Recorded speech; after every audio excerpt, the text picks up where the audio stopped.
जय हिंद, नमस्कार। तो कैसे हैं आप सब। और हम बात कर रहे थे हिस्ट्री की, और हिस्ट्री में हमारे चल रहा था ऐतिहासिक स्रोत। और ऐतिहासिक स्रोत में हमने साहित्यिक स्रोत स्टार्ट कर दिया था और पुरातात्विक स्रोत हमने खत्म कर लिए थे। और पुरातात्विक स्रोत खत्म करने के बाद साहित्यिक स्रोत की ये सेकंड क्लास है और ऐतिहासिक स्रोत की ये थर्ड क्लास है। आप बाकी कैलकुलेशन करते रहिएगा। और हमने पिछली क्लास में क्या पढ़ा, ये मोस्ट इंपॉर्टेंट है। हमने पिछली क्लास में ब्राह्मण ग्रंथ पढ़े थे, ब्राह्मण साहित्य पढ़े थे। और आज हम बात कर रहे हैं ब्राह्मणेतर साहित्य की। जैसे कि मैंने कहा कि ये वाला टॉपिक जो है थोड़ा हम डेप्थ में पढ़ रहे हैं, क्योंकि ये इतिहास का कम से कम आप मान के चलिए कि 50% हिस्सा जो है वो कवर कर लेता है। क्यों? क्योंकि जो बुक्स जो है वो सारी आ जाती है इसमें, और आपका कॉन्सेप्ट जो है बिल्कुल क्लियर हो जाएगा इस टॉपिक के बाद में। मैं मान रही हूँ कि इस टॉपिक को हम बहुत ज्यादा समय दे रहे हैं, लेकिन ये आपके लिए फायदेमंद होगा, ऐसा आप यकीन कीजिएगा मुझ पे। और हम स्टार्ट कर रहे हैं ब्राह्मणेतर साहित्य। एक बार आप देख लीजिएंगे, साहित्यिक स्रोत है, साहित्यिक स्रोत में ब्राह्मण साहित्य था और ब्राह्मणेतर साहित्य था। ब्राह्मण साहित्य हमने पढ़ लिए हैं और ब्राह्मणेतर साहित्य जो है वो हम पढ़ रहे हैं और स्टार्ट कर रहे हैं। दो ही है ब्राह्मणेतर साहित्य, लग रहे दो है लेकिन इसमें बहुत सारा है। ब्राह्मणेतर साहित्य जो है वो बौद्ध साहित्य है और जैन साहित्य है। बौद्ध साहित्य के अंतर्गत हम आ जाते हैं, तो बौद्ध साहित्य को स्टार्ट कर रहे हैं हम। देखिए, तीन जो है बौद्ध साहित्य बड़े मोस्ट इंपॉर्टेंट है, जैसे सुत्त पिटक, विनय पिटक और अभिधम पिटक, है ना। सुत्त पिटक, विनय पिटक और अभिधम पिटक। देखिए, एक चीज इसको याद रखने का एक तरीका है, हमेशा कंफ्यूज हो जाते हैं हम, है ना। सुत्त पिटक जो है ना वो बुद्ध के समय का है, तो इसमें शिक्षाओं का वर्णन है, बुद्ध की शिक्षाओं का वर्णन है। ठीक है, आप इतनी सी बात याद रखोगे तो आप इस क्वेश्चन को कर ले जाओगे। और विनय, वी से नियम याद रख लेना, विनय नियम, विनय नियम। तो संघ के नियम, है ना, संघ में रहने के, निवास करने के, कैसे आपको आराधना करनी है, उसके नियम जो है ना वो किसमें, विनय पिटक में। अभिधम पिटक पिटक जो है ना वो बिल्कुल ही अलग है, दार्शनिक बातें कर रहा है ये। ठीक है, और इन तीनों को मिला के कहा जाता था त्रिपिटक। ठीक है, त्रिपिटक नाम किसने दिया, त्रिपिटक नाम किसने दिया, त्रिपिटक नाम दिया रिज डेविडसन ने। और किस में, बुद्धिस्ट इंडिया में। बुक है इनकी बुद्धिस्ट इंडिया, ये एक एडिशनल वो है, आप इसको याद कर लेना, है ना। रिज डेविडसन ने दिया और बुद्धिस्ट इंडिया में। ठीक है, अब है इसका अलग अलग थोड़ा थोड़ा विवरण हमें पढ़ना है, क्योंकि इसके बाद में ना बौद्ध साहित्य बहुत आसान हो जाएगा। हम बात कर रहे हैं सुत्त पिटक की। सुत्त पिटक में क्या था, स से सुत्त, और ये स से सुत्त है और वो श से शिक्षा है। ठीक है, शिक्षाओं का संग्रह। ठीक है, अब सुत्त पिटक में शिक्षाओं का संग्रह याद है हमें। ओके, तो फिर ये क्या कहलाता है, बौद्ध धर्म का एनसाइक्लोपीडिया, इनसाइक्लोपीडिया नहीं, एनसाइक्लोपीडिया। ठीक है, 5 भाग है इसके, 5 भाग है। उन 5, ये 5 भाग बहुत इंपॉर्टेंट है और इससे क्वेश्चन पूछा जाता है। सबसे पहले दीर्घ निकाय, है ना, दीर्घ निकाय, मध्यम निकाय, संयुक्त निकाय, अंगुत्तर निकाय और खुद्दक निकाय। एक बार फिर से, दीर्घ निकाय, मध्यम निकाय, संयुक्त निकाय, अंगुत्तर निकाय और खुद्दक निकाय। मुझे याद हो गया एक बार में। ठीक है, आप फिर से याद कीजिए। दीर्घ निकाय, ठीक है, दीर्घ निकाय, दीर्घ कुछ साइन है ना, बड़ा छोटा कुछ ऐसा साइन है ना ये, है ना। मध्यम यानी बीच का, ठीक है। संयुक्त यानी जुड़ के, ठीक है। तो ये तीन तो जो संख्यात्मक पद्धति के अकॉर्डिंग हम याद कर सकते हैं इसको। तो दीर्घ निकाय, मध्यम निकाय, संयुक्त निकाय, अंगुत्तर निकाय और खुद्दक निकाय। ठीक है, दीर्घ निकाय जो है इसके बारे में एक चीज याद रखेंगे, इसकी टीका जो है वो बुद्ध घोष द्वारा रचित है। क्या नाम है, सुमंगल विलासिनी, सुमंगल विलासिनी। मैंने फिर से आपको बोल रही हूं, दीर्घ निकाय जो है उस पे सब पे एक टीका लिखी गई है, एक एक एक एक। ठीक है, उसकी टीका मैंने उसके आगे लिख दी। अब दीर्घ निकाय की टीका कौन सी है, बुद्ध घोष की सुमंगल विलासिनी। और इसमें एक बात और है, क्या, इसमें महापरिनिर्वाण सूत्र इसी का हिस्सा है। महापरिनिर्वाण सूत्र किस निकाय का हिस्सा है, तो आप बोलेंगे दीर्घ निकाय का। ठीक है, महापरिनिर्वाण इसी का हिस्सा है और बुद्ध के अंतिम उपदेश इसी में है। कुशीनगर की अंतिम यात्रा का वर्णन भी इसी में है। ठीक है, तो मैंने क्या बोला था कि ये जो है वो दीर्घ निकाय जो है ना वो बुद्ध के से रिलेटेड चीजें बहुत बता रहा है। तो ये महापरिनिर्वाण सूत्र भी इसी का हिस्सा है, बुद्ध के अंतिम उपदेश भी इसी में है, और कुशीनगर की अंतिम यात्रा का वर्णन भी इसी में है।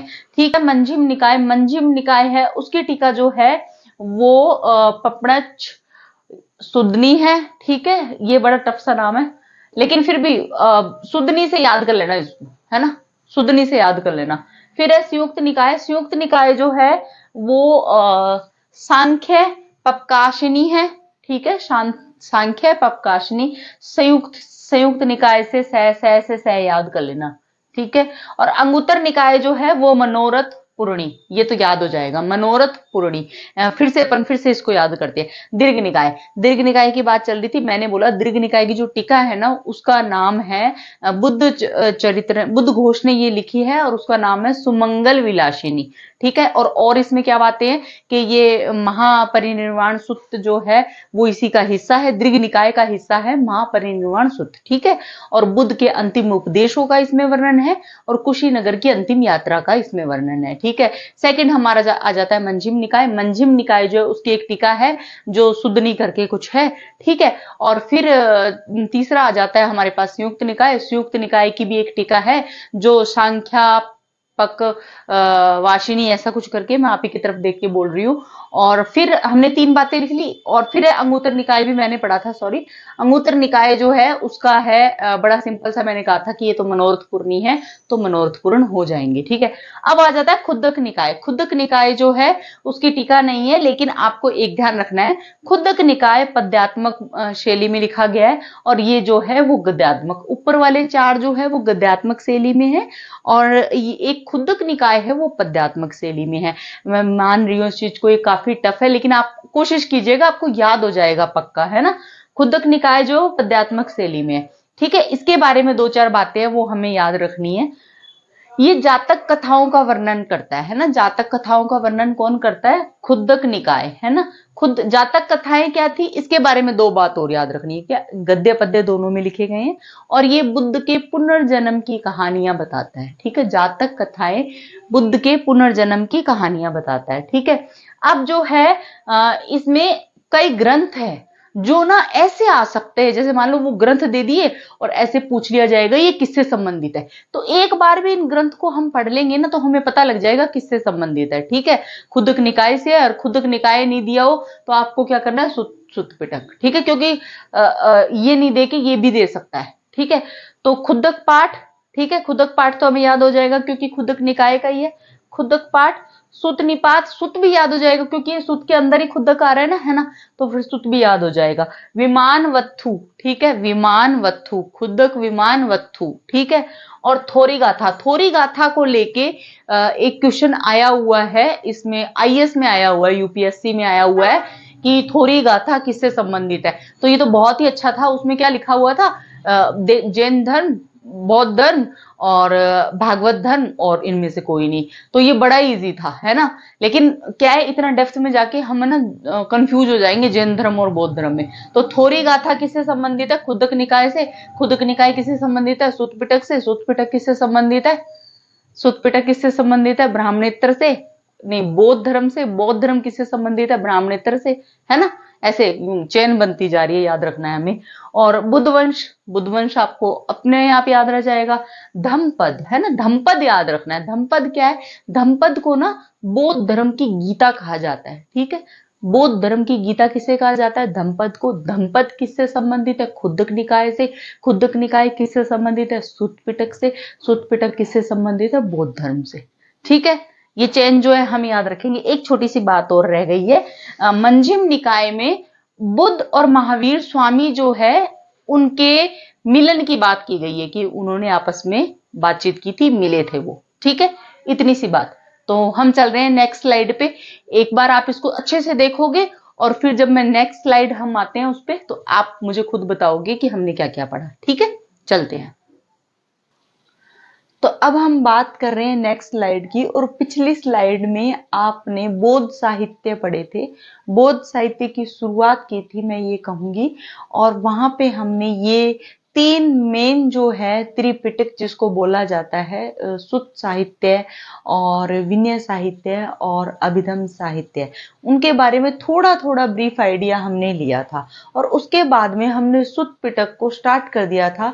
और सुत्त पिटक में हमने ये देखा था कि 5 सुत्त पिटक के ग्रंथ हैं और वो आपको अच्छे से याद होंगे, ऐसी मैं उम्मीद कर रही हूँ। अब नेक्स्ट चल रहे हैं हम सुत्त पिटक के बारे में। 2 बातें और आपको याद रखनी है। पहली बात तो इसका प्रथम बोध संगीति में इसका जो है संकलन किया गया था। और दूसरी बात ये है कि संकलन किया किसने था? आनंद ने किया था। ठीक है, आप ये याद रख लेना कि प्रथम बोध संगीति में बहुत आनंद आया था, इसलिए सुत्त पिटक का आनंद ने संकलन कर दिया। ठीक है, अब जो है एक मैंने आपको बताया था कि सुत्त पिटक में 5 जो ग्रंथ थे, आपको अच्छे से याद होगा, मैं अगर भूली नहीं हो तो मैं आपको बताती हूँ। दीर्घ निकाय था, मध्यम निकाय था, संयुक्त निकाय था और अंगुत्तर निकाय था और कुछ खै पे भी नाम था, खै पे कुछ नाम था, तो मैं भूल रही हूं अभी। लेकिन ये महाजन पद का जो उल्लेख जो है वो अंगुत्तर निकाय में था। ठीक है, ऐसा हमने पढ़ लिया है। अब जो है विनय पिटक की बात कर रहे हैं। विनय पिटक में नियमों का संग्रह है। आपको पता है नियम कौन से? संघ में किस प्रकार बोध संघ जो बनते थे उसमें किस प्रकार रहना चाहिए, भिक्षुओं को किस प्रकार से अपनी दिनचर्या का पालन करना चाहिए, किस प्रकार से अपने आराध्य की आराधना करनी चाहिए, ये जो है वो नियम दिए गए हैं। वो क्या है? विनय पिटक में। नियम से विनय याद कर लेना, मैंने ये भी आपको कहा था। अब हम आगे चल रहे हैं। इसका देखो, सुत्त पिटक का है प्रथम बोध संगीति में और विनय पिटक का है तृतीय बोध संगीति में और ये अभिधम पिटक का जो है वो है थर्ड तृतीय बोध संगीति में। ठीक है, और जो विनय पिटक जो है उसके 4 भाग है: पातिमोक्ष, सुत्त विभंग, खंदक, परिवार। पातिमोक्ष, सुत्त विभंग, खंदक, परिवार। एक चीज ध्यान में रखना, अगर आपसे ये सिर्फ इतनी सी बात पूछी जाए कि बोध साहित्य अधिकतर किस भाषा में रचित है, तो आप बोलेंगे पाली। ठीक है, बोधों की भाषा ही पाली थी, तो आप क्या बोलेंगे? पाली।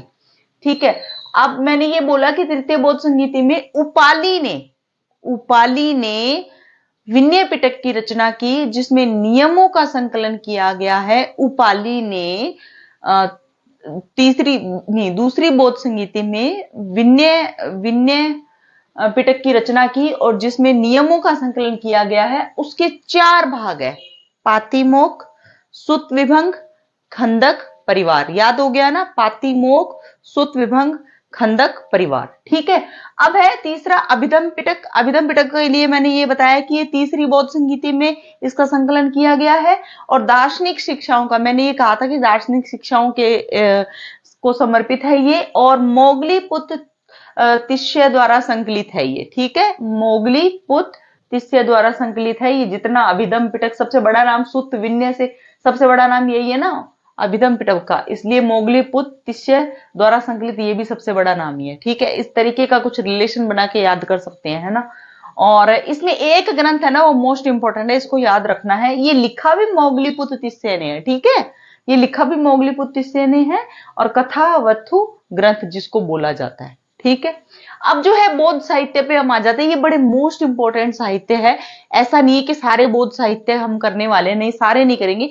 ऐसे ऐसे बौद्ध साहित्य है जिसपे से क्वेश्चन आते हैं और जिसमें से मतलब हमेशा हर साल कोई ना कोई एक क्वेश्चन फंस जाता है, तो इस टाइप के बौद्ध साहित्य ही हम पढ़ेंगे। देखो, पाली भाषा के 2 बौद्ध साहित्य है ना, दीपवंश और महावंश, और मिलिंद पिनो जो है वो भी एक बौद्ध साहित्य है। सबसे पहले अपन दीपवंश के लिए बात करेंगे। दीपवंश और महावंश जो है मौर्यकालीन इतिहास के बारे में बताता है। ठीक है, और इसके बारे में 2-3 बातें हो रही है, मैं अभी लिख देती हूँ, 1 सेकंड रुकिए।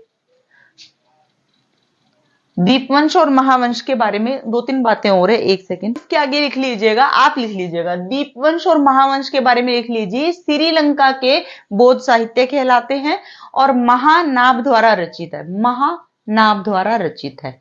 ठीक है। अब है मिलिंद पिनो। मिलिंद पिनो जो है वो मिलिंद प्रश्न जिसको बोला जाता है, और ये नागसेन द्वारा रचित है। और इसमें ना यवन राजा जो मिलेंडर था उनके बीच में, उनके और ये नागसेन, बौद्ध भिक्षु नागसेन के बीच में जो वार्तालाप होती है उसके बारे में इसमें लिखित है। ठीक है, मिलिंद पिनो, ये मिलने का कुछ सीन है ना, मिलके बातचीत करने का कुछ सीन है, ऐसे याद कर लेना। दो राजा मिल रहे हैं, कौन, एक तो मिलेंडर और एक राजा नहीं मिल रहा, बौद्ध भिक्षु मिल रहे हैं सेकंड, तो नागसेन। ठीक है, ये दोनों मिलके जो बात कर रहे हैं वो क्या है, मिलिंद पिनो। और ये दोनों पाली भाषा में है, दीपवंश, महावंश और मिलिंद पिनो में। अब ये देखिए ना, पाली भाषा के सिर्फ आप अभी आपके सामने 3 ही ग्रंथ है, ऐसा नहीं है, बहुत सारे हैं। अगर आपको बौद्ध भिक्षुओं की भाषा के बारे में बोला जाएगा ना तो आप पाली ही बोलेंगे, क्योंकि स्टार्ट जो है वो पाली से ही था, और महात्मा बुद्ध की जो भाषा थी वो भी पाली थी, ऐसा कहा जाता है। ठीक है, अब संस्कृत भाषा जो है उसमें लिखे गए बहुत सारे ग्रंथ है। संस्कृत भाषा वाले ग्रंथ जो है वो बहुत कंफ्यूजिंग है, हम याद करने की कोशिश करेंगे। सबसे पहले आ जाता है अश्वघोष। अश्वघोष जो है कनिष्क राजा का दरबारी कवि था। ठीक है, और ये ना इन्होंने ये लिखे है, देखो 3 तो सैपे है, अश्वघोष के 3 सैपे है। ठीक है, शूद्रानंद काव्य, सारीपुत्र प्रकरण और सूत्रालंकार। शूद्रानंद काव्य, सारीपुत्र प्रकरण और सूत्रालंकार। सारीपुत्र प्रकरण के लिए एक बात आप लिख लेंगे कि संस्कृत का प्राचीनतम नाटक है ये, संस्कृत का प्राचीनतम नाटक है ये। ठीक है, और उसके बाद में आप अश्वघोष के लिए लिखेंगे बुद्ध चरित्र, इन्हीं का लिखा हुआ है। और भगवत तथाग्रथ जो है वो भी इन्हीं का लिखा हुआ, भगवान तथाग्रथ जो है वो भी इन्हीं का लिखा हुआ है। और वज्र सूची है वो भी इन्हीं का लिखा हुआ है। तो मैं देखो बहुत सारे दे रखे हैं, अश्वघोष के भी बहुत सारे ग्रंथ है, लेकिन उसमें से ये ऐसे ग्रंथ है जो आए हुए हैं और जिनकी आने की संभावना रहती है। ठीक है, ऐसे तो कोई भी पूछ ले, हम सारे याद नहीं कर सकते, बहुत सारे इसमें अश्वघोष के हैं, वसुमित्र के भी बहुत सारे हैं, और वसुबंधु के भी बहुत सारे हैं। कुछ तो ग्रंथ खुद के ही हैं, कुछ ऐसे हैं जो ग्रंथों पे टीका लिखी गई है, तो इतने सारे हम याद नहीं कर सकते, केवल वो याद कर सकते हैं जो आए हुए हैं। ठीक है, तो बुद्ध चरित्र जो है वो अश्वघोष का लिखा हुआ। 3 मैंने 6 वाले बोले थे, कौन कौन से याद, आप ऐसे एक बार बोल लोगे ना तो बाद में जब ऑप्शन में आएंगे ना आप कर ले जाओगे उसको। मैंने कहा शूद्रानंद काव्य, शूद्रानंद काव्य, और सारीपुत्र अलंकरण, सारीपुत्र प्रकरण और सूत्रालंकार। ठीक है, और एक जो आ गया बुद्ध चरित्र, भगवान खुद बुद्ध जो थे भगवान थे, इसलिए भगवान तथागृत और वज्र सूची जो है वो भी इन्हीं का लिखित है। अब आ जाओ वसुमित्र। वसुमित्र का एक ही है और हर जगह एक ही देखने को मिलता है, वैसे आप नेट पे सर्च करो तो शायद और मिल जाए। मैंने ज्यादातर बुक्स में एक ही देखा हुआ लिखा है, महाभिभाषा, महाभिभाषा। ठीक है, और है अब है वसुबंधु। वसुबंधु के इतने सारे नेट पे पड़े हैं और इतनी सारी टीका पड़े हैं, लेकिन इतने सारे हम याद नहीं करेंगे। ये है सबसे इंपॉर्टेंट जो अभिधम कोश है, जिसको बौद्ध साहित्य का एनसाइक्लोपीडिया कहा जाता है, ये आपको याद रखना है, अभिधम घोष। ठीक है, अभिधम घोष जो है वो वसुबंधु का है। ठीक है, जिन्होंने बौद्ध धर्म का इंसाइक्लोपीडिया लिखा, यानी अभिधम कोश लिखा। और फिर है विशांतिका, फिर है कर्म सिद्ध प्रकरण और पंच स्कंद प्रकरण। ठीक है, 5 हाथों से कर्म किए जाते हैं, इसलिए कर्म और पंच जो है ना वो एक साथ याद रख लेना, कर्म सिद्ध प्रकरण और पंच स्कंद प्रकरण। ठीक है, और विशांतिका और एक त्रिशांतिका भी है। ठीक है, विशांतिका त्रिशांतिका सेम सा साउंड कर रहा है, विशांतिका त्रिशांतिका आ जाए तो समझ जाना कि ये क्या है, वसुबंधु के है। ठीक है, वसुबंधु के है। ठीक है, अब हम चलते हैं नेक्स्ट स्लाइड पे। अब जो है हम नेक्स्ट चल रहे हैं। नेक्स्ट जो है वो थोड़े बहुत जो ग्रंथ है वो हमें याद करने हैं और उसके रचयिता जो थे उनके बारे में हमें पढ़ना है। नागा अर्जुन जो थे, नागा अर्जुन जो है ना, उनके लिए आप अच्छे से याद कर लो, क्योंकि ना बहुत सारे क्वेश्चन नागा अर्जुन पे आते हैं। और ये 3 ये शून्यता जो सप्तति है उस पे तो जरूर आता है, शून्यता सप्तति पे। और ये मध्यकारिता, ये 2 तो ऐसे ग्रंथ है जो आते ही रहते हैं, तो आप शून्यता और मध्यकारिता याद करेंगे, शून्यता सप्तशती और मध्यकारिता। ठीक है, प्रज्ञा परमिता शास्त्र जो है वो आपको याद हो गया। क्या याद हो गया आपको? प्रज्ञा परमिता शास्त्र। हम ऐसा सोचते हैं ना पक्का याद हो गया, ठीक है। तो नागा अर्जुन के लिए मैंने 3 बताए हैं आपको। मैंने आपको बोला कि शून्य नागा जब नाम में दिमाग में आ जाए आपको नागा अर्जुन, तो उससे आपको दिमाग में आ जाना चाहिए शून्य। शून्य से आपको याद आ जाएगा शून्य सप्तति तो है ही, और मध्यकारिता भी है, और मध्यकारिता जो अगर है तो प्रज्ञा परमिता शास्त्र भी है, ठीक है। आपको ये याद हो गया है। अब है मैत्रेय नाथ। मैत्रेय नाथ जो है इसको थोड़ा सा अपन रिलेट करके याद कर लेंगे कि 2 मित्र है जो योग पे भी बहुत विचार करते हैं, योगा क्लासेस ज्वाइन कर रखी है उन्होंने, और योग पे भी बहुत विचार करते हैं, और योग करते करते धर्म शास्त्रों की भी बात करते हैं, ठीक है। तो इस तरीके से मित्र है 2, ओके। तो मैत्रेय नाथ जो है योगाचार भूमि शास्त्र और धर्म धर्मता विभग याद करने के लिए हम ये सब करते हैं, ठीक है। और शांति देव, शांति देव जो है उसके लिए याद करेंगे। शांति हमें कैसे प्राप्त होगी? शांति हमें प्राप्त होगी जब हम शिक्षा प्राप्त कर ले जाएंगे, है ना। बिना शिक्षा के कहीं शांति हो ही नहीं सकती। मतलब ऐसे बोलते हैं ना, मतलब गवार हो क्या, गवारों के जैसे लड़ रहे हो क्या, तो गवार होंगे ना वो लड़ेंगे, शिक्षा जो प्राप्त कर लेगा ना वो नहीं लड़ेगा, ठीक है। ऐसे याद कर लेते हैं इसको। तो शांति देव शिक्षा के लिए बात करते हैं, और शिक्षा में बहुत सारे सूत्र होते हैं, उन सूत्रों को याद किया जाता है। शिक्षा को ऐसे थोड़ी ना ग्रहण किया जाता है ना। तो शिक्षा समुच्चय और सूत्र समुच्चय, ठीक है। शांति देव से हमें याद हो गया। अब एक शांति रक्षित है, इसको आप मिक्स नहीं करोगे, ठीक है। शांति देव है ना, देव हमेशा शिक्षा प्राप्त करते हैं, सूत्रों की बात करते हैं, ठीक है। देव से आप शांति के, अगर जो देव शांति का देव जिसे बनना है ना उसको शिक्षा प्राप्त करनी पड़ेगी, और अगर शिक्षा प्राप्त करेगा तो उसे बहुत सारे सूत्र याद करने पड़ेंगे, है ना। तो इसे याद कर लेंगे। अब आ जाओ शांति रक्षित। शांति रक्षित जो है ना, शांति की रक्षा हम किससे करेंगे? विभिन्न तत्वों से हम शांति की रक्षा करेंगे, ठीक है। और उसके लिए हमें बहुत सारे माध्यम अपनाने पड़ेंगे। तो माध्यमिका अलंकारिका, ठीक है, अलंकारिका, माध्यमिका अलंकारिका, और बहुत सारे तत्व हमें अपनाने पड़ेंगे शांति की रक्षा के लिए। ऐसे हम याद कर सकते हैं इसको।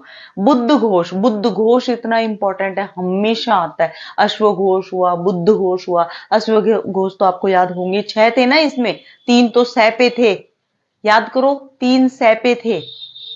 आप बोलो, और एक बुद्ध चरित्र था, और बुद्ध चरित्र जो था उसके लिए कहा गया था कि ये बौद्ध साहित्य का एनसाइक्लोपीडिया है ना। ऐसा कुछ था ना, आपको याद होगा पक्का।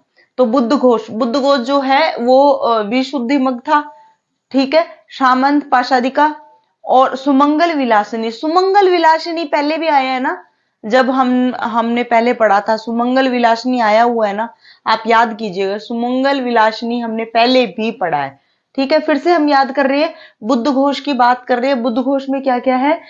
विशुद्धि मग, ठीक है, सामंत पाशादिका, विशुद्धि मग, सामंत पाशादिका और सुमंगल विलासिनी। एक बार पढ़ोगे ना याद हो जाएगा, आंखें बंद करके, विशुद्धि मग, सामंत पाशादिका और सुमंगल विलासिनी, ठीक है। बोधों की रामायण बोला जाता है बुद्ध चरित्र को। बुद्ध चरित्र किसका था बताओ? अश्वघोष का था ना। बुद्ध चरित्र बोधों की रामायण बोला जाता है। अब ये बौद्ध साहित्य कंप्लीट होते हैं। अब हमारे जैन साहित्य में, जैन साहित्य जो है उनको, जैन साहित्य को क्या बोला जाता है? आगम बोला जाता है, ठीक है। अगर मैं बोलूं कि बौद्ध साहित्य की भाषा कौन सी है, आप बोलेंगे पाली। अगर मैं बोलूं कि जैन साहित्य की भाषा कौन सी है, आप बोलेंगे प्राकृत, ठीक है। याद रखेंगे, बौद्ध साहित्य की भाषा कौन सी है, आप बोलेंगे पाली। मैं बोलूंगी जैन साहित्य की भाषा कौन सी है, आप बोलेंगे प्राकृत, ठीक है। आगम साहित्य वो किन से मिलके बना है? 12 अंग है, हर एक 12 अंग है, और हर एक अंग का एक उपांग है, ठीक है। तो आप ये ध्यान रखिए, अगर 12 यही है तो 12 भी यही होंगे, है ना। अगर हर एक का एक है तो 12 यही होंगे। 10 प्रकीर्ण है, 6 छेदी सूत्र है, 6 से 6, 6 से छेदी सूत्र, ठीक है। और 4 मूल सूत्र है। मूल में 4 वर्ड आए हुए ना, इसलिए 4 मूल सूत्र है, ओके। एक अनुयोग है, एक नंदी सूत्र है, ठीक है। मैंने फिर से बोल रही हूं आपको, 12 अंग है, 12 ही उसके उपांग है, और 10 प्रकीर्ण है, 6 छेदी सूत्र है, और 4 मूल सूत्र है, और एक अनुयोग है, एक ही मूल नहीं नंदी सूत्र है, ठीक है। अब मेरी बात ध्यान से सुनिएगा, ये आगम जो है और ये आगम में ये सब है, ये किससे संबंधित है? आगे जाके श्वेतांबर जो जैन हुए, जैन जो है दो शाखा में विभाजित हो गए थे, आपको ध्यान होगा, श्वेतांबर और दिगंबर। तो ये जो है इसके आगम वो किससे संबंधित है? ये आगम जो है वो संबंधित है श्वेतांबर से, ठीक है। तो दिगंबर का क्या था? दिगंबर में केवल 14 पूर्व थे, ठीक है, 14 पूर्व थे। और ये पूर्व में जो है महावीर जैन के मूल वचन संकलित है, जो कि विलुप्त हो गए हैं, ठीक है। अगर ये विलुप्त हो गए हैं तो फिर किसने इसको फिर से संकलित किया? तो आप कहेंगे भद्रबाहु ने, और आप कहेंगे संवत विनय ने, संवत विजय ने, ठीक है, मिलके संकलित किया है फिर से इन वचनों को, ठीक है। भद्रबाहु ने और संभूत विजय ने, सॉरी संभूत विजय ने फिर से संकलित किया है इसे, ठीक है। अब नियमों का संकलन, हमने कहा था नियम जो थे वो किस में थे? त्रिपिटक में थे ना। किस किस के नियम थे? एक जो था जो बौद्ध भिक्षुओं के रहने सहने के नियम थे, एक जो था वो दार्शनिक शिक्षाओं के नियम थे, एक एक जो था वो सामान्य सुत सुत पिटक में क्या था? सामान्य शिक्षाओं से संबंधित था, और विनय पिटक जो था वो नियमों से संबंधित था, आपको याद होगा पक्का।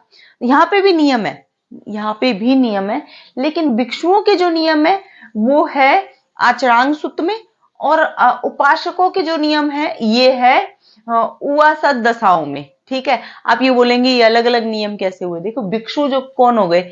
जैन भिक्षु हो गए, जो संबंधित जो उनका एक संस्थान होता था उसी में रहते थे वो, और उनके कंप्लीटली रूल फॉलो किया करते थे, वो भिक्षु हो गए। उपासक कैसे हो गए? उपासक ऐसे हो गए कि घरों में भी बहुत सारे कि मैं जैनी हूं, मैं बौद्ध धर्म को मानता हूं, मैं जैन धर्म को मानता हूं, वो उपासक हो गए। इस तरीके से इसमें अंतर हो गया, ठीक है। भिक्षु जो थे उनके नियम किस में थे? आचरांग सूत्र में, ठीक है। और उपासक, ऊ से ऊ याद कर लेना है ना, ऊ से ऊ याद करना। उपासक के नियम किस में थे? उवासद दशाओं में, ठीक है। अब हम जैन साहित्य थोड़े से और है वो हम और पढ़ लेते हैं, ठीक है। नेक्स्ट स्लाइड पे चलते हैं। तो अब हम आ गए हैं नेक्स्ट स्लाइड पे, और नेक्स्ट स्लाइड जो है वो जैन साहित्य पे है। हमने जैन साहित्य पहले पढ़े, आपको अच्छे से पता है, हमने कहा था कि जैन साहित्य को आगम कहा जाता है, और आगम जो है वो किस भाषा में लिखे गए हैं? वो प्राकृत भाषा में लिखे गए हैं। और आपको अच्छे से पता था कि आगम में 12 अंग है, उसी के उपांग है, और उसी के 10 प्रकीर्ण हैं, और 6 छेदी सूत्र हैं, और 4 मूल सूत्र हैं, एक अनुयोग है, और एक नंदी सूत्र है। आपने ये अच्छे से पढ़ा।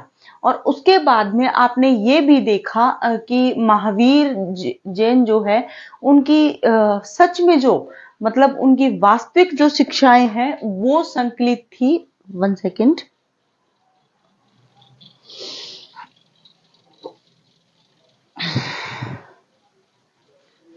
और उनकी वास्तविक शिक्षाएं जो है वो संकलित थी 14 पूर्व में, लेकिन वो क्या है? विलुप्त हो गए हैं।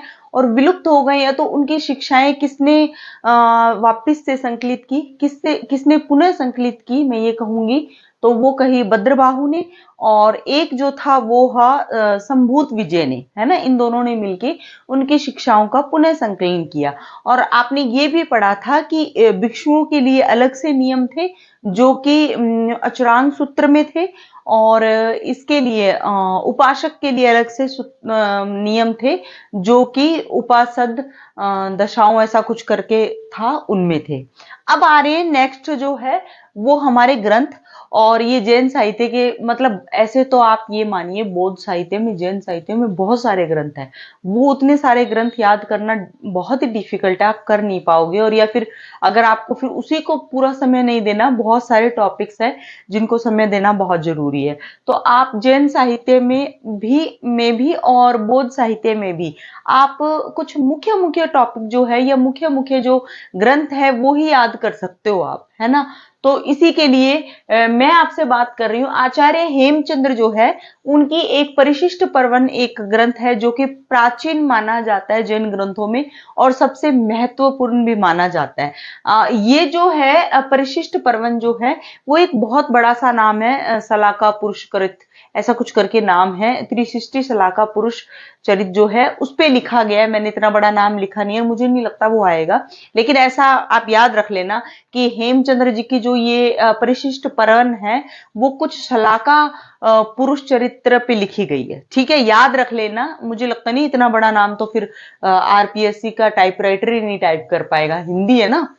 तो अब है रति वृषभ। रति वृषभ जो है रति वृषभ जो है वीर त्रिलोय प्रणयति, है ना, प्रणयति त्रिलोय प्रणयति जो है उस पे लिखा गया है। जैसे ये यति है ना, यति, वैसे ही त्रिलोय है, लोय यति, ऐसा कुछ रिलेट करोगे ना आप माइंड में, थोड़ा सा उसको एक सेकंड भी आप उस वर्ड पे रुक गए ना, आपका कुछ ना कुछ रिलेशन उससे बन जाएगा, है उस वर्ड से कुछ ना कुछ रिलेशन बन जाएगा। यति वृषभ और त्रिलोय प्रणयति। ठीक है, अब है रतन नंदी। रतन नंदी जो है भद्र बाहु चरित्र। एक सेकंड यहीं पे आप होल्ड कीजिए। मैं ये कह रही हूं आपको कि एक तो भद्रबाहु खुद थे, ठीक है, जिन्होंने लिखी थी, भद्रबाहु ने लिखी थी कल्पसूत्र। ठीक है, एक सेकंड, भद्रबाहु ने लिखी थी कल्पसूत्र, लेकिन भद्रबाहु पे एक बुक लिखी गई थी, वो किसने लिखी, जिसको बोला क्या गया भद्रबाहु चरित। ठीक है, वो किसने लिखी, वो लिखी रतन नंदी ने। ठीक है, समझ गए आप, रतन नंदी ने भद्रबाहु चरित लिखी थी, लेकिन भद्रबाहु खुद ने क्या लिखी, कल्पसूत्र। याद रखेंगे आप, मैंने पास पास में लिखा है, कंफ्यूज नहीं होना आपको। मैंने ये कहा भद्रबाहु ने क्या लिखी, कल्पसूत्र, और भद्रबाहु पे एक बुक लिखी गई, वो किसने लिखी, रतन नंदी ने। ठीक है, अब जिनसेन है, जिनसेन दो है, एक जिनसेन ने क्या लिखी, आदि पुराण, एक जिनसेन ने लिखी हरिवंश पुराण। ठीक है, आदि पुराण हरिवंश पुराण, दो जिनसेन है। ठीक है, ओके। एक है मरुतुंग। मरुतुंग जो है उन्होंने लिखा प्रबंध चिंतामणि, मतलब मैं, मुझे क्या चिंता होगी, मरुतुंग, मैं क्यों मरूं, मुझे क्यों चिंता है। ठीक है, मरुतुंग प्रबंध चिंतामणि, याद करवाने के लिए ऐसा कर रही हूं मैं। मरुतुंग जो है प्रबंध चिंतामणि। ठीक है, अब है ओघोतन सूरी। ओघोतन सूरी जो है कुवलायो माला, हम इसको ऐसे याद करता था कुण ल्यायो माला। ठीक है, जो सूरी पूछ रहे हैं, सूरी ने हमसे आके पूछा कुण ल्यायो माला, ऐसे याद किया करते थे हम इसको। तो उगोतन सूरी है वो है कुवलायो माला। ठीक है, कुवलय माला, सॉरी कुवलय माला, माला, कुवलय माला है, राजस्थानी है तो माड़ा माड़ा आ जाता है, नहीं, कुवलय माला। ओके। जिनसेन जो है वो हरिवंश पुराण, मैंने आपको कहा था जिनसेन की दो बुक है, कौन कौन सी, आदि पुराण और हरिवंश पुराण। रवि सेन है, उनकी कौन सी है, पद्म पुराण। ठीक है, रवि सेन है, उनकी कौन सी है, पद्म पुराण। ठीक है, और विमल सूरी है, उनका कौन सा है, पयुम चरियो। पयुम चरियो, पयुम चरियो की एक बात याद रखेंगे आप, रामायण के जो कथानक है, कथानक मतलब रामायण की जो कथा है, उसके ऊपर उस पे आधारित पहला जैन ग्रंथ है ये। ठीक है, विमल सूरी ने पर्युम चरियो लिखा है, पर्युम चरियो लिखा है, जो कि रामायण के कथानक पे आधारित है। ठीक है, एक और चीज याद रखेंगे आप, कालिक कलिक कालिक पुराण जो है, कालिका पुराण जो है वो किस पे आधारित है। देखो कालिका जब आप नाम सुनोगे ना आपके, देखो कुछ पुराण ऐसी है जिनका नाम सुन के आपको ऐसा लगेगा जैसे भगवान पे है, कुछ अपने विष्णु जी पे है या कृष्ण जी पे, ऐसा कुछ आपके दिमाग में आएगा। जैसे आदि पुराण है, लेकिन वो लिखी किसने है, जैन जिनसेन ने। ठीक है, और वो है किससे संबंधित, जैन ग्रंथ से। हरिवंश पुराण है, आपको लगेगा हरि पे कुछ लिखा हुआ, नहीं, वो किस पे, जैन पे। और कालिका पुराण है, आपको लगेगा मतलब कुछ माता पे, कालिका इट मीन्स कुछ माता पे लिखा गया, नहीं,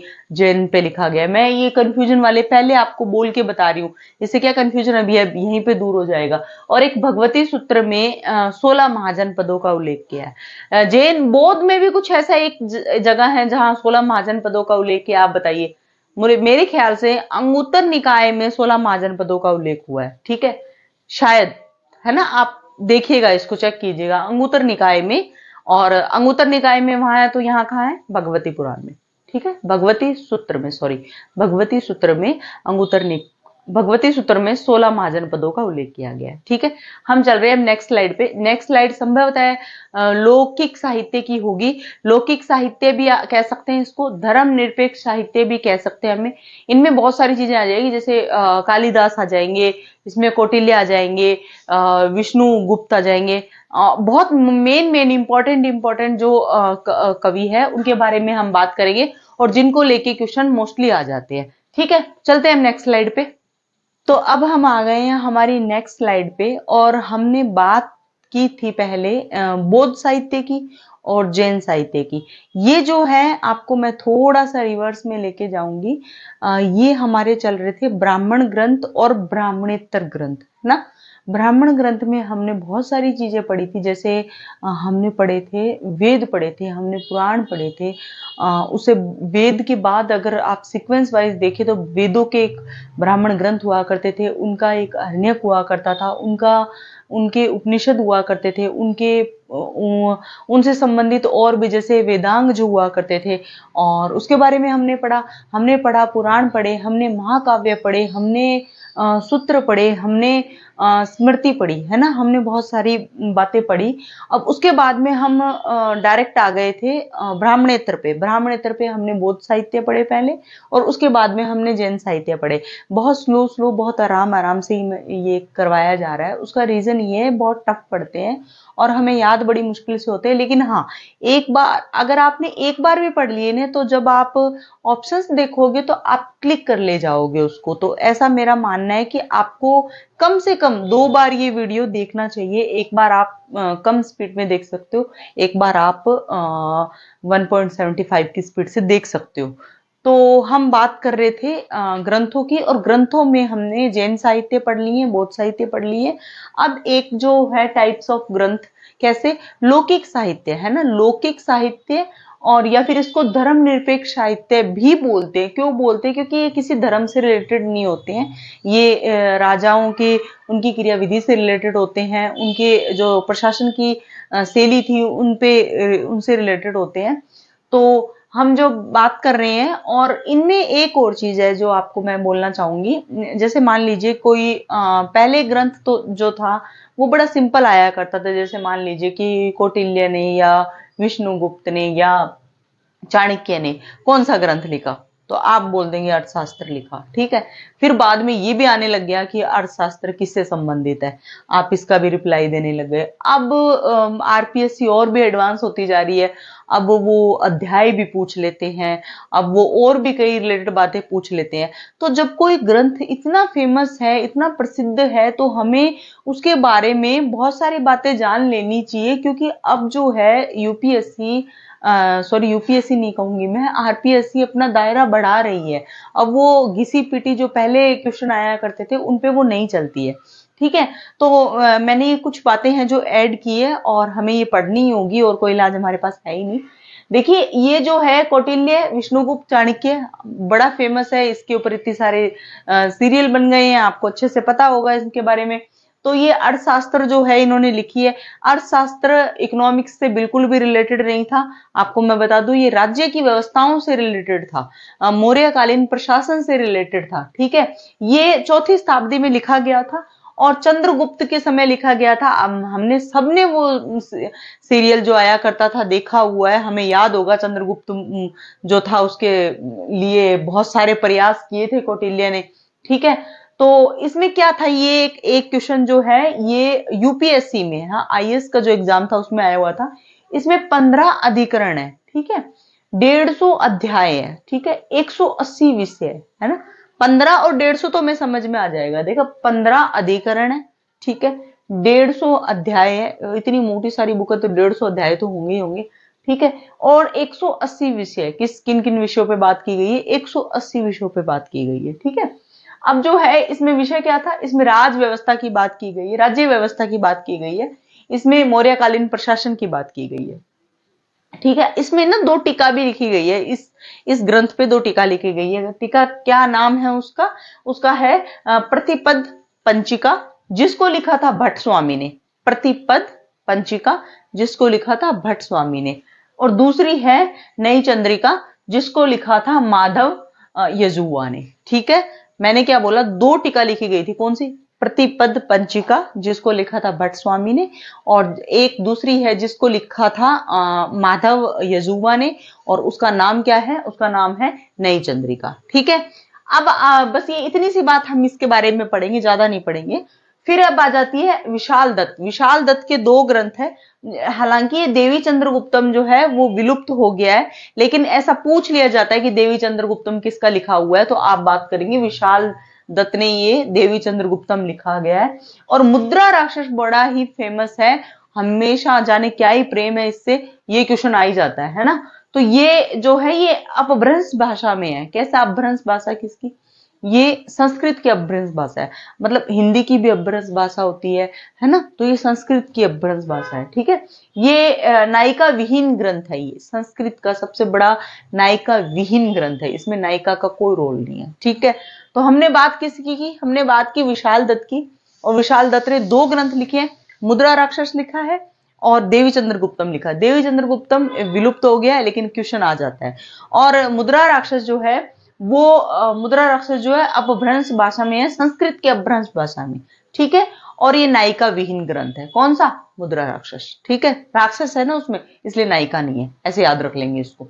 ठीक है, विशाल सा एक राक्षस है, इसलिए उसमें नायिका नहीं है। विशाल से विशाल राक्षस, ऐसे याद रख लेंगे हम इसको। ठीक, विशाल से एक राक्षस है, इसीलिए उस ग्रंथ में नायिका नहीं है। अब आ जाता है कालिदास। तो कालिदास जो है बड़े ही सम्माननीय व्यक्ति है, आ जाता है नहीं बोलेंगे हम इनके लिए। ठीक है, बड़े ही सम्माननीय व्यक्ति है। तो अब आ जाते हैं कालिदास जी। और कालिदास जी है वो गुप्त युगीन है। ठीक है, कालिदास जी जो है वो गुप्त युगीन थे और चंद्रगुप्त सेकंड के समय इनको समकालीन इनको माना जाता है। चंद्रगुप्त सेकंड के समकालीन इनको माना जाता है। और इसमें याद रखेंगे इनके 2 तो महाकाव्य है, 2 खंड काव्य है और 3 नाटक है। ठीक है, 2 महाकाव्य, 2 खंड काव्य, 3 नाटक। 2 महाकाव्य कौन से? रघुवंश, रघुवंशम और कुमार वंशम। वंश वंश लगा हुआ है ना, वंश बड़ा होता है ना, बहुत बड़ा होता है ना, इसलिए ये महाकाव्य है। महान होता है वंश, तो इसलिए महाकाव्य है। ऐसे कंफ्यूज नहीं होंगे हम याद रखेंगे कि जिसमें वंश लगा हुआ है ना वो महाकाव्य, महान वंशों की बात की गई है। ऐसे याद करने के लिए क्या है, ये रघुवंशम जो है वो 19 सर्गों में है और ये इक्ष्वाकु वंशीय राजाओं के बारे में बात की गई है इसमें। और ये कुमार वंशम है जो 17 सर्गों का है और ये कार्तिकेय के जन्म की बात की गई है। इसमें शिव पार्वती की मिलन की, शादी की और जो कार्तिक जी उनके जन्म लेते हैं उनके बारे में बात की गई है। ठीक है, तो मैंने आपको क्या बोला, 2 महाकाव्य है। महाकाव्य महान महान वंशों की बात कर रहा है, तो इसलिए रघुवंशम, कुमार वंशम। ठीक है, अब आ जाते हैं 2 खंड काव्य। खंड काव्य जो मेघदूत, ठीक है, और दूसरा कौन सा है? ऋतु संहार। ऋतु से आप ऋतु का याद रख लेंगे, ऋतुओं के बारे में बताया गया। मेघदूत है ना, ये एक विरह की कहानी है, विरह प्रेम कथा है ये, कि नायिका जो है वो बादल को बोलती है कि जाओ और बताओ कि मैं कितनी विरह में हूं और कितना मैं आपको याद कर रही हूँ, अपने प्रेमी के लिए बोलती है। इस तरीके का इसमें विवरण है।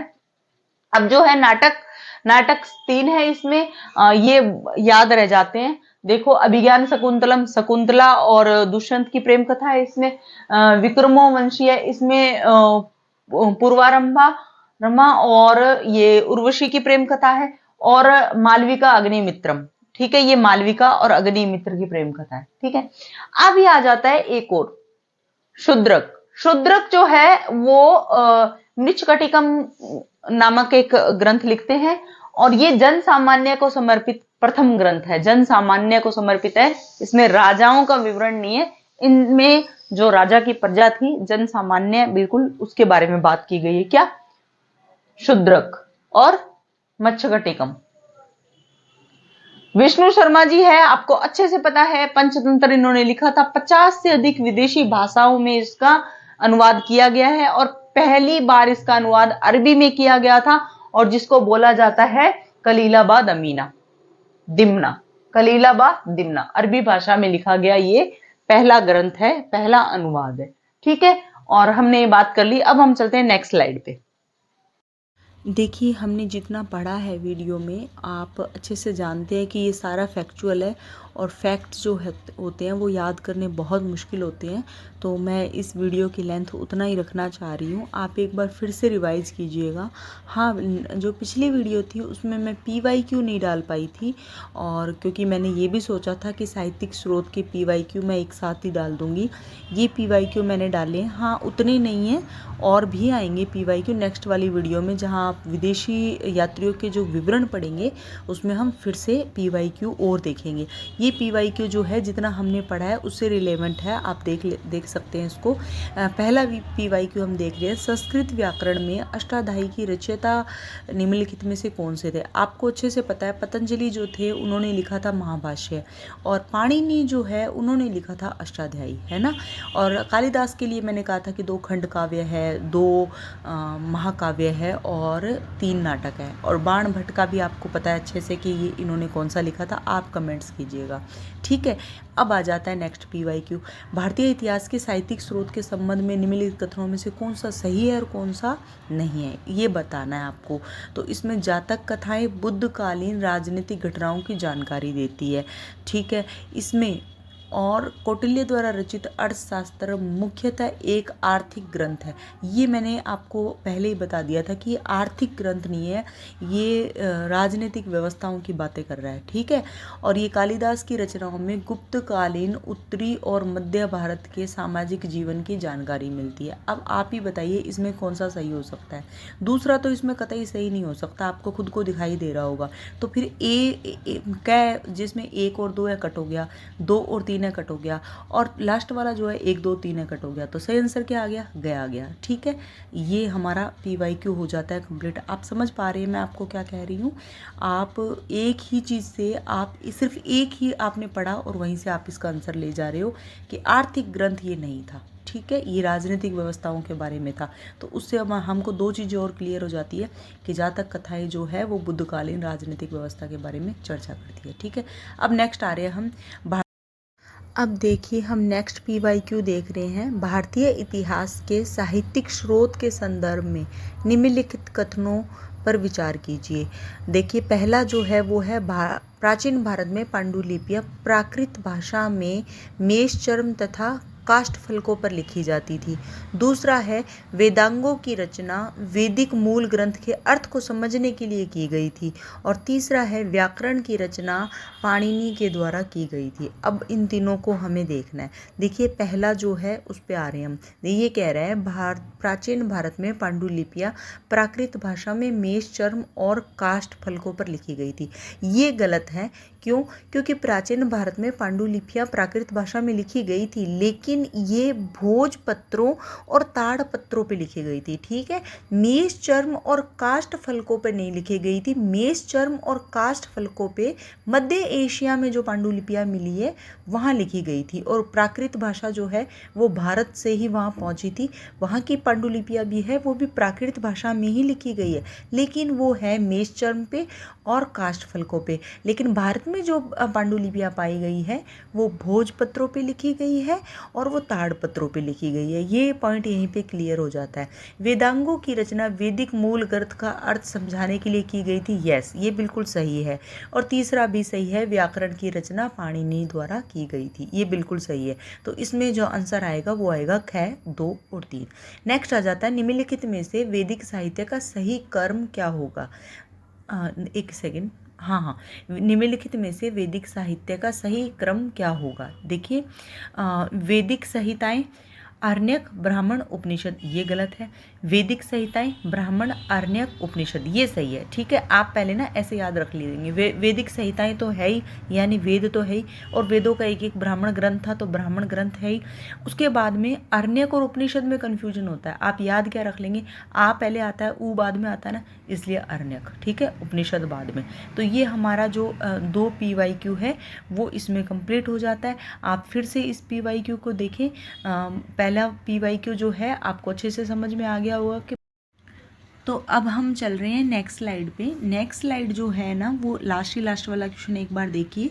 विक्रम संवत के प्रारंभ में और शक संवत के प्रारंभ में लगभग कितना अंतर है। देखिए इसको अच्छे से समझ लेना। विक्रम जो है ना शब्द बड़ा है, लेकिन 57 का अंतर है, ठीक है। शक संवत छोटा है लेकिन 78 का अंतर है, ठीक है, याद रहेगा। इसमें थोड़ा सा विपरीत आपको याद रखना पड़ेगा। विक्रम बड़ा है, शक से बड़ा है, शब्द में बात कर रही हूँ मैं, बड़ा है, लेकिन विक्रम संवत में आप ये मान के चलिए कि वर्तमान कैलेंडर में अगर 57 जोड़ दो ना तो विक्रम संवत आ जाएगा, और 78 घटा दो ना तो शक संवत आ जाएगा। तो इसलिए इन दोनों को, 78 को और 57 को हमने जोड़ दिया तो 135 वर्ष आ गया, ठीक है। ये आप समझ गए होंगे। विक्रम बड़ा है लेकिन है कितना, ये अब हम आ गए हैं नेक्स्ट स्लाइड पे। आप देखिए पुलकेशिन सेकंड का बादामी शिलालेख है, उस पर शक संवत अंकित है, 465 दिनांकित है, ठीक है। यदि हमें इसे विक्रम संवत में बदलना हो तो वो वर्ष क्या होगा। आप ध्यान से समझना, इस क्वेश्चन को ट्रिकी है पर समझ पाओगे। मान लीजिए पहला वर्ष है, ठीक है, ईस्वी 1 चल रही है, पहला वर्ष चल रहा है। अगर आप उसमें 78 जोड़ दोगे तो आपको शक संवत मिल जाएगा। अगर आप उसमें 57 जोड़ दोगे तो आपको विक्रम संवत मिल जाएगा। समझ रहे हो? ऐसे क्यों? अभी तो आपने बोला था कि 78 घटाना पड़ेगा, यही तो मैं कह रही हूँ। ये पहली ईस्वी से 78 ईयर्स पहले ही शक संवत शुरू हो गया था, ठीक है।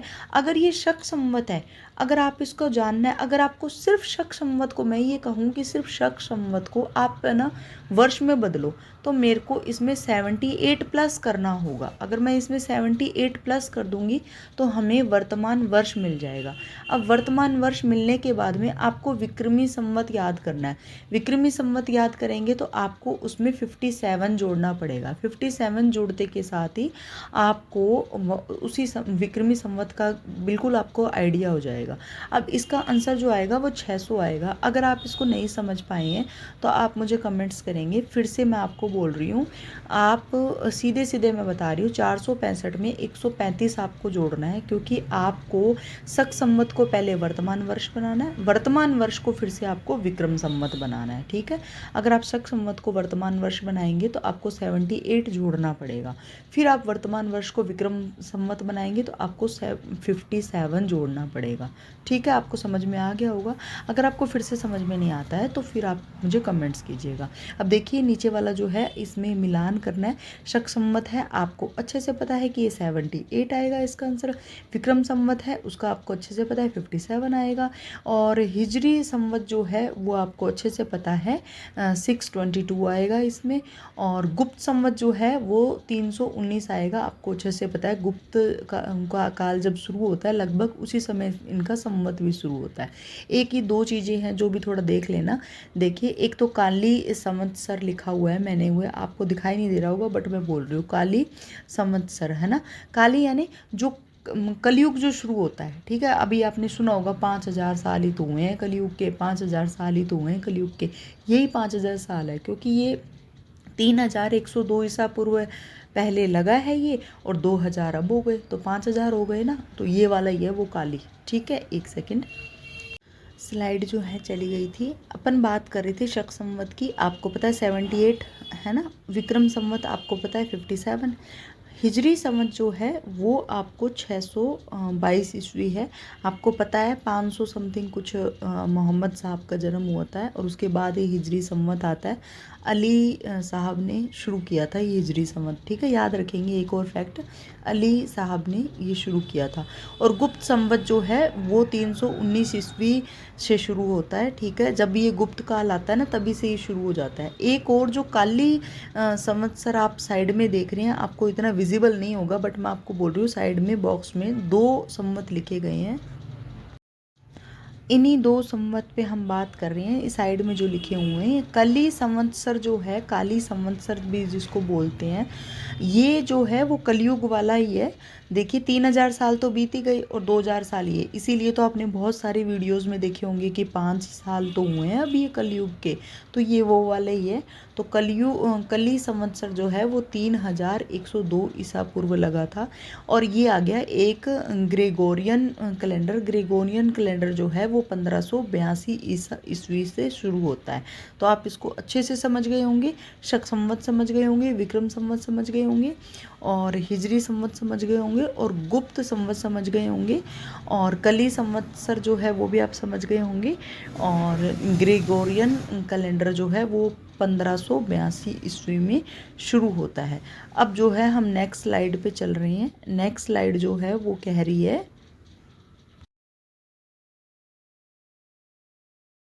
नेक्स्ट PYQ पे हम आ गए हैं। सुमेलित कीजिए, ये क्वेश्चन है, और ये सुमेलित ही है, मैंने पहले से इसको सुमेलित करके लिखा है।